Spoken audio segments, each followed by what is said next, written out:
slate before the All-Star break. It's a weird little 3-gamer, which is really like a 1-gamer, and then you can decide a couple other things to do. Is basically what it is.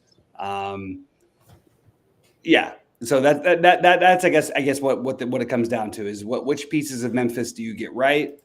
I guess people are going to probably ask how many from Memphis. I have no issue with the maximum. I think I would lean towards 4. If I was not going to have a run back, if I was going to have a run back, I think I would probably have 5. And I think Giannis is going to be very popular now that he's in. Yeah. Now that all his Memphis value makes it trivially easy to get to him. Yeah.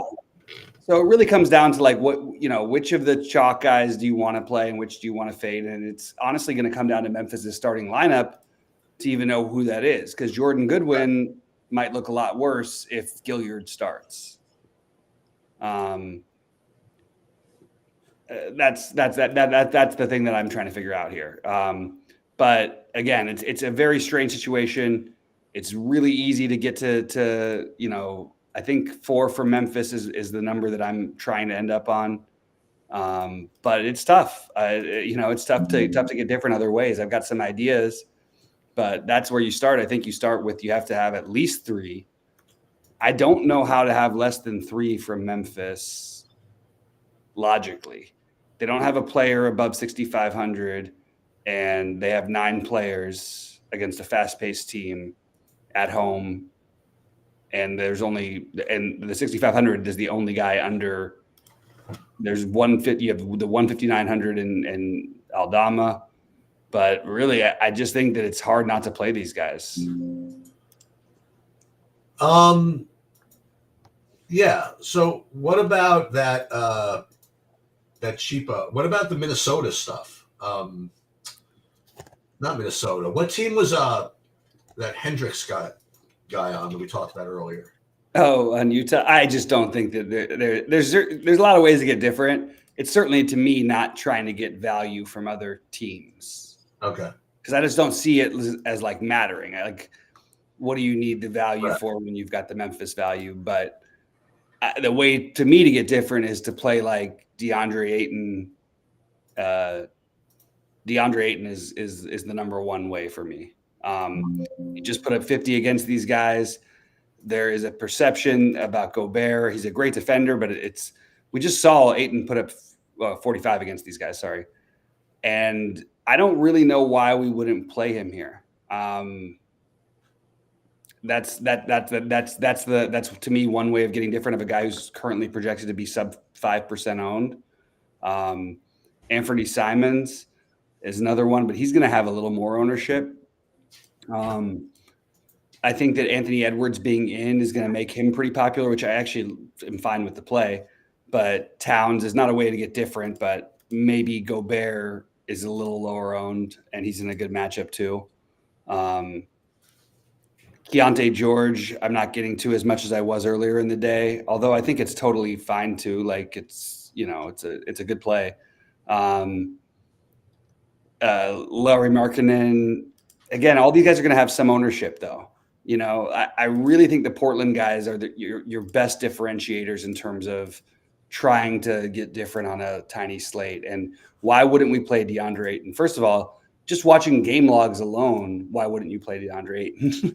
Second of all, they're at home, and I just don't give me a 3-gamer with a guy who's sub 5% who has as much of a ceiling as anybody outside of Steph and Giannis, and I'll go for it. And the other thing that you could do, if you want to, again, is sort of in a weird way what you said about Memphis. And you're like, Sheets, I don't know if you want to hear this, but maybe you shouldn't even look. But XYZ is supposed to start, but he might not even start. Maybe just like play your guys and don't worry about who's starting, and like hope that like your guys don't start. Sort of like it's like. Yeah, but I actually think like in terms of multi-entry, like you're saying the 150, the $4 or whatever. Yeah. I didn't do that today, but if I was, that would be my approach. I would just want to try to get overweight initially on the guys who were expected not to start, but then I would just leave it. You know what I mean? Right. It could really be any of these. It doesn't, And oddly, the 2 lowest owns are like Aldama and Vince Williams. are probably going to be the lowest owned, and they're actually the two most, quote unquote, as you would say, real actual players. You know what I mean? Right. The question about the Jason's asking about Giannis and Dame with the Q tag and just shutting it down at halftime, they're not going to do that. This is not like before the playoffs. You know what I mean? Right. If they're going to play the game, they're going to play the game. Now, if they're up by 50 at halftime, sure, they might shut it down, but I don't know. Keil Alexander-Walker and Kyle Anderson, I don't even know where those plays came from, to be honest with you. I have zero. I'm not playing that much, but I don't even think if I max entered that I would have any Nickeil Alexander-Walker or Kyle Anderson. I just don't understand what that play is. Personally, I'm answering that question. Sorry. Jaden McDaniels, though, because of all his other value, is going to be overlooked, and he's 3,600. Yeah.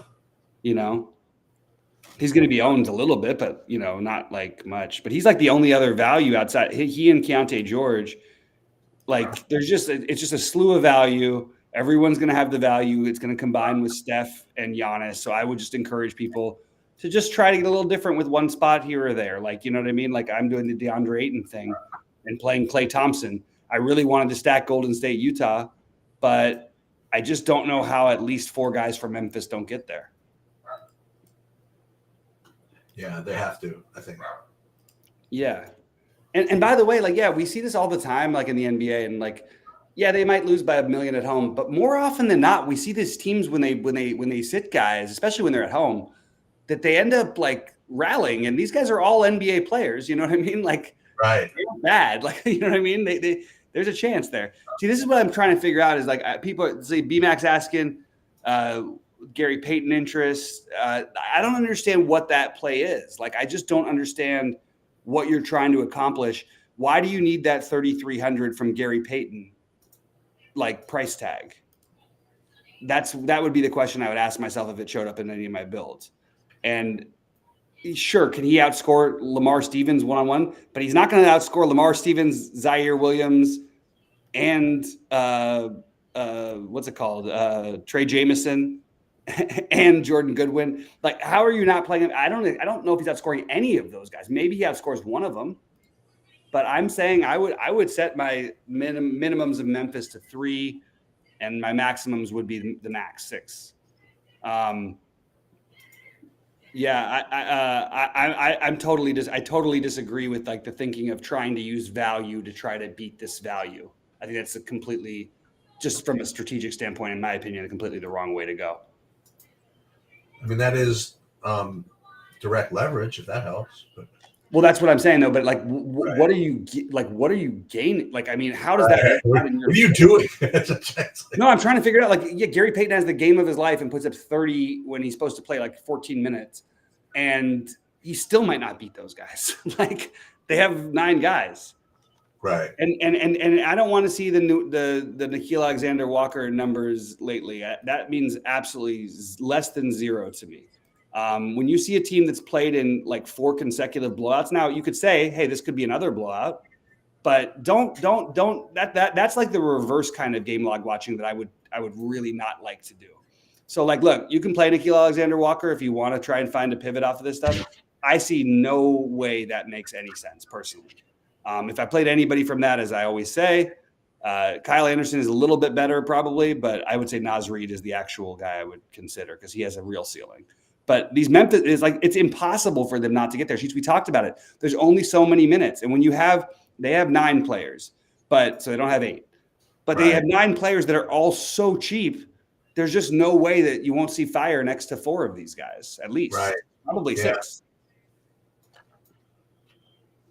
So you're just making the game harder on yourself by trying to find, in my opinion, the value. Unless you're using it as value in addition, the problem is you can't really use it as value in addition because there's not enough to pay up for. And then even if you do, you're narrowing your build to where it has to be only that one player who gets there for you. And if you're going to do that, wouldn't you rather do that with a DeAndre Ayton who has a ceiling? Rudy Gobert, well, actually, he's going to have some ownership. But I honestly think that's the one thing I couldn't get over was the DeAndre Ayton ownership. Just seems so absurdly low. And I'm not saying he's going to smash tonight, but like, and also his projection at 33, where is this coming from? Like, it's a made up number. Like, he's never getting 33, I think. He's never, you know what he's done his last 5 games? 45, 53, 49, 15, and 40. All of those seem very possible to me. 33 seems like the least likely, thing, right? Right. But give me the 49s, give me the 50s, And if perception really is going to dictate a matchup that much on a 3-game slate, hell yeah, let's go. Yeah, let's do it. Yeah, like I'm not saying it's the right, like it's not okay. I'm not saying it's the right thing or it's better than this or it's better than town. All these things. It's just what I'm going to do. It's what I'm going to use as my differentiator, and I'm going to play 4 guys from Memphis, and I'm going to run back either Giannis or Dame, and I'm going to play either Clay or Steph or Draymond or Kuminga. Like those are the basics. And then you can win though if you get the right pieces, and then you have the low owned guy like Ayton. Right. Which is my whole thing. But I want to make it clear, like as much as sometimes I like tout guys and I'm like really into them, I like love them for the matchup. It's not that I love anything so specifically except for the ownership. And the ownership just makes it the most incredible play to me. It doesn't mean, again, you could show me 20 fantasy points tomorrow and it won't mean a thing to me. Right. I don't care. I just want to do the right thing. And that, to me, that's the obvious right thing. I appreciate you guys for the kind love. I never know which way it's going to go when I have attitude about something and everybody's saying nice things. I appreciate that. Did you totally anything for you to know? Oh, is it me? Yeah, but I mean, it's early. Yeah, it's early. Yeah, I think it's you're impossible totally to know frozen. anything. Yeah, I keep getting you frozen, but I don't know which one of us it is. I don't know. We'll see. Guys, tell us who's like a big Giannis teaser, and Steph. We'll see. You have 4 Memphises. That's like 1 less than I have in most of them. Yeah, and Brendan says he's got Giannis and Steph will definitely be the 2 highest owned studs, but they're kind of the only, like Anthony Edwards is going to have ownership just because people have the money, including me. Like I did not go into today planning to play Anthony Edwards, but I ended up needing exactly that amount of money. It's like, okay, I'll play Edwards over Markkanen. You twisted my arm. You know what I mean? Like, but that was my decision basically. Right. I do think you could leave money on the table tonight more than almost any NBA night we've had so far. Yeah, maybe. Actually, you know what? That's what I'm going to do in the micro turn. Go ahead. Sorry, Sheets. Leave like 400 or something? Leave like 400 or something? I left like 1,000 on the table in one. Oh, I left 1,000 on the table, but I played Markkanen because I liked the build. I played Markkanen instead of Edwards in one, but just left the money out there, you know.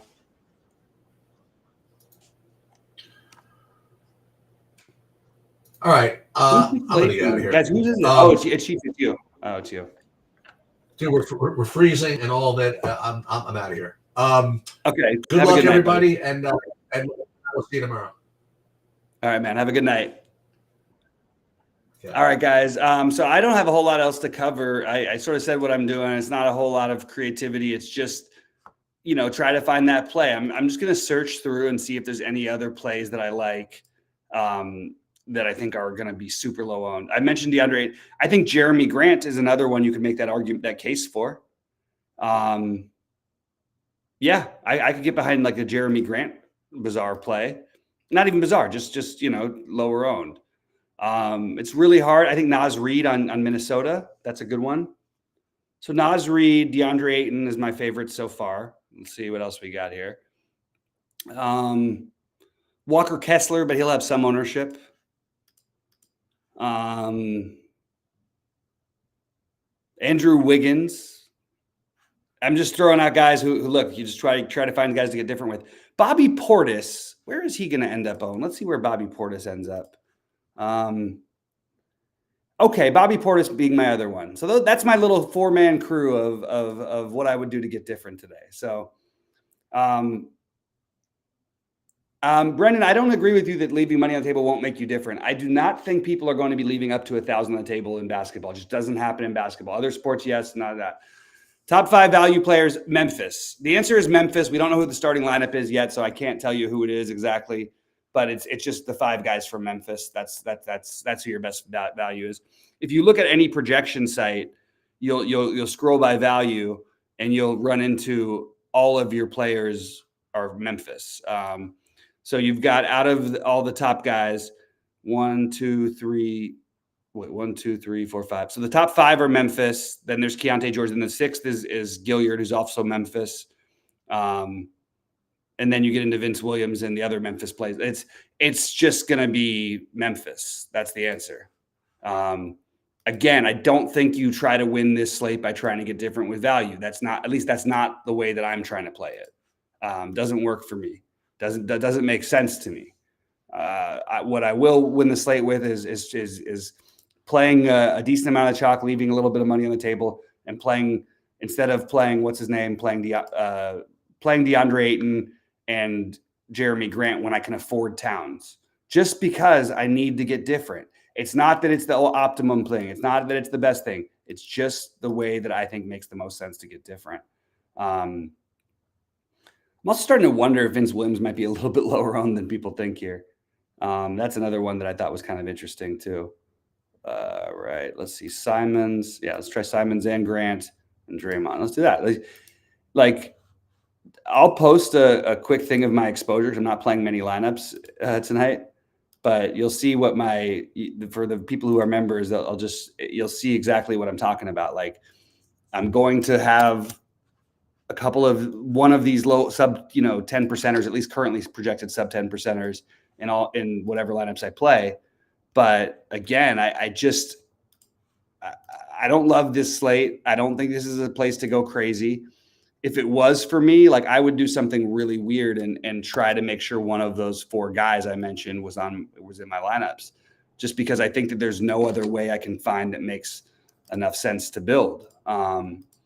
Anyway, pop in any other questions or thoughts, and I'm going to get out of here after that. I'm going to say, hope everybody has an incredible All-Star break. It's going to be a little bit of a breather. We'll obviously have everything else covered for you with our whole team here at TrueDFS. We also would appreciate if you guys like and subscribe to these videos, et cetera, et cetera, et cetera, et cetera. Sheets isn't here anymore, so we don't have to worry about him blurring. If anything, Memphis benches other play than any other team's value. Yeah, it's so hard not to just have Memphis as the answer. And Keontae George, I guess, would be the next one. That's the way I see it. All right, guys, I'm going to get out of here as well. Good luck to everybody tonight. I hope you guys crush it, and let's make